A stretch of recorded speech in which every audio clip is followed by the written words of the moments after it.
प्रिय विद्यार्थियों, आज हम फ्रांस की क्रांति के आर्थिक कारणों की चर्चा करेंगे। अनेक कारणों से फ्रांस की जनता में गहरा आर्थिक असंतोष था और सरकार के वित्तीय कुप्रबंध ने उनकी वेदना को और अधिक तीखा कर दिया था।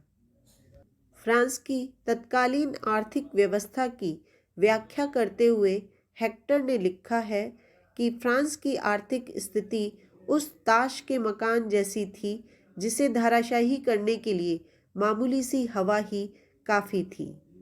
सबसे बड़ा विरोधाभास तो यह था कि फ्रांस साधनों की दृष्टि से संपन्न था, उसका वाणिज्य और व्यापार विकास की स्थिति में था और एक राष्ट्र के रूप में फ्रांस की आर्थिक स्थिति पर्याप्त संतोषजनक थी, किंतु राष्ट्रीय वित्त की स्थिति लगभग दिवालियेपन के करीब पहुंच चुकी थी।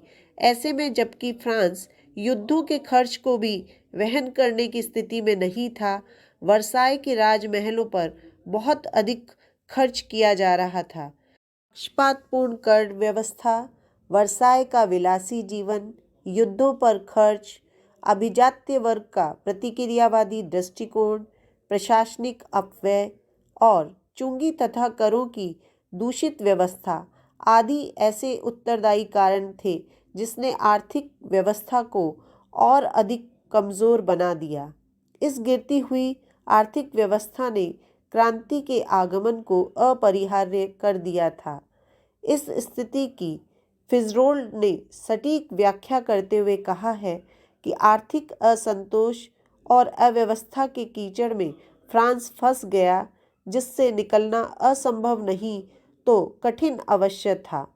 समूचा राष्ट्र वित्तीय दिवालियेपन के करीब पहुंच चुका था, आय से अधिक व्यय हो रहा था। ऐसे में सरकारी पदों को बेचा जाने लगा, जिससे अयोग्य प्रशासनिक अधिकारी नौकरशाही में इकट्ठे हो गए और इससे भी जब स्थिति नियंत्रित नहीं हो सकी तो बड़ी मात्रा में ऋण लिया जाने लगा। चूंकि सरकार के पास वित्त की कमी थी, अतः मूल चुकाना तो दूर, ब्याज भी नहीं चुका पा रही थी और ब्याज प्रतिवर्ष बढ़ता जा रहा था।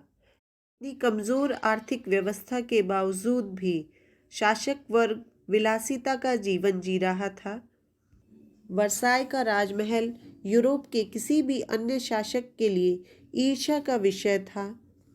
क्रांति से ठीक पूर्व इस विलासितापूर्ण जीवन पर लगभग $2 लाख खर्च हुआ, जिससे फ्रांस की आर्थिक व्यवस्था की मेरुदंड टूट गई और फ्रांसीसी जनता का धैर्य चुक गया। हिसाब किताब की जांच पड़ताल बहुत कम की जाती थी और शासक अपने कृपा पात्रों पर पेंशनों और पारितोषिकों के माध्यम से धन की वर्षा करते थे। कुछ पेंशन तो विभागीय दिवालियेपन की चरम पराकाष्ठा पर थीं, जैसे चंद्रमा की पेंशन, क्योंकि चंद्रमा के प्रकाश के कारण चांदनी रात में दिए जलाने की जरूरत नहीं रहती, जिससे खर्च बचता है और इस अनुग्रह को उचित रूप से चुकाने के लिए चंद्रमा की भी पेंशन निर्धारित की गई। क्रांति से ठीक पूर्व पेंशनों पर किया गया खर्च लगभग 86 करोड़ लिव्र था। युद्ध के खर्चों ने फ्रांस की गिरती हुई आर्थिक व्यवस्था को जबरदस्त धक्का पहुंचाया। पोलैंड और ऑस्ट्रिया के उत्तराधिकार के युद्ध में और सप्तवर्षीय युद्ध से वैसे ही फ्रांस की आर्थिक व्यवस्था चरमरा चुकी थी। फ्रांस ने इस युद्ध में अपने राष्ट्रीय अपमान का बदला तो अवश्य ले लिया, किंतु इसकी कीमत उसे बहुत अधिक चुकानी पड़ी। इसमें फ्रांस को 1500 मिलियन लिव्र खर्च करने पड़े, जो फ्रांस की 4 वर्ष के राजस्व के बराबर थे। यदि कर व्यवस्था पक्षपातपूर्ण न होती तो संभवतः फ्रांस इसे बर्दाश्त कर लेता, किंतु फ्रांस की दोषपूर्ण कर प्रणाली ने इस संकटग्रस्त स्थिति से उसे उबरने नहीं दिया। तुलनात्मक अध्ययन से पता चलता है कि एक साधारण व्यक्ति 4 एकड़ भूमि पर 14 लिव्र का कर अदा करता था, जबकि एक कुलीन को 12 एकड़ भूमि पर सिर्फ 9 लिव्र ही अदा करने होते थे। प्रत्यक्ष कर और अप्रत्यक्ष कर, इस तरह से 2 प्रकार के कर थे। प्रत्यक्ष करों में भूमि कर, व्यक्ति कर और आयकर प्रमुख थे। पादरी तंत्र तथा कुलीन वर्ग को प्रत्यक्ष करों के भुगतान में छूट प्राप्त थी। अप्रत्यक्ष करों में नमक कर, चुंगी, उत्पाद शुल्क, निर्यात कर आदि आते थे। इसमें नमक कर, जिसे गाबेल कहा जाता था, जनता बहुत दुखी थी। नमक पर राज्य का एकाधिकार था और गाबेल के कारण नमक अपनी वास्तविक कीमत से कई गुना अधिक कीमत पर मिलता था।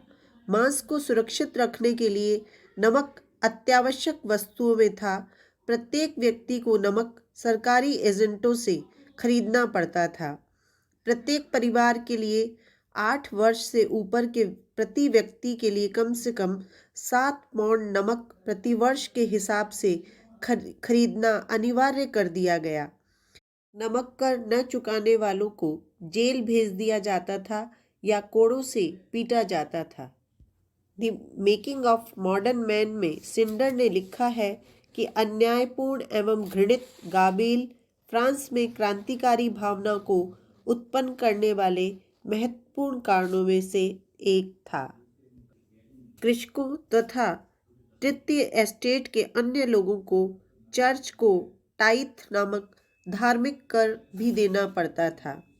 फ्रांस में कर व्यवस्था का एक दुखद पक्ष यह भी था कि कर सरकारी कर्मचारियों द्वारा वसूल नहीं किया जाता था, बल्कि ठेके द्वारा लिया जाता था। सरकार उच्चतम बोली लगाने वाले व्यक्ति को कर वसूलने का ठेका दिया करती थी। ये ठेकेदार बड़े मनमाने एवं अत्याचारपूर्ण तरीके से गरीब जनता से कर की वसूली किया करते थे। यद्यपि फ्रांस में दास प्रथा नहीं थी, फिर भी वहाँ के किसान को अपने सामंतों को अनेक प्रकार की सेवाओं द्वारा खुश रखना पड़ता था। किसानों से सामंती क्षेत्र की सड़कों, नहरों, सामंत के भवनों तथा दुर्गों में भी काम करवाया जाता था। 18वीं शताब्दी के उत्तरार्ध में बढ़ी हुई कीमतों ने फ्रांस की जनता के जीवन को और मुश्किल बना दिया। 1726 से 1741 ईस्वी के मध्य उपभोक्ता वस्तुओं की औसत कीमतों की तुलना लगभग 65% अधिक बढ़ गई। दूसरी ओर मजदूरी में वृद्धि अपेक्षाकृत बहुत कम हुई। कीमतों की वृद्धि की तुलना में लगभग 1/3 थी। इसका परिणाम यह हुआ कि जीवन निर्वाह की लागत बहुत अधिक बढ़ गई और जो लोग भरण पोषण के न्यूनतम स्तर पे थे, उनके लिए जीवन बहुत कठिन हो गया। फ्रांस में बेरोजगारों एवं भिखारियों की संख्या बहुत अधिक बढ़ गई। डेविड थॉमसन के अनुसार फ्रांस में दीर्घकालीन मुद्रास्फीति के कारण उत्पन्न आर्थिक संकट ने क्रांति की परिस्थितियों में एक विशेष विस्फोटक तत्व का कार्य किया।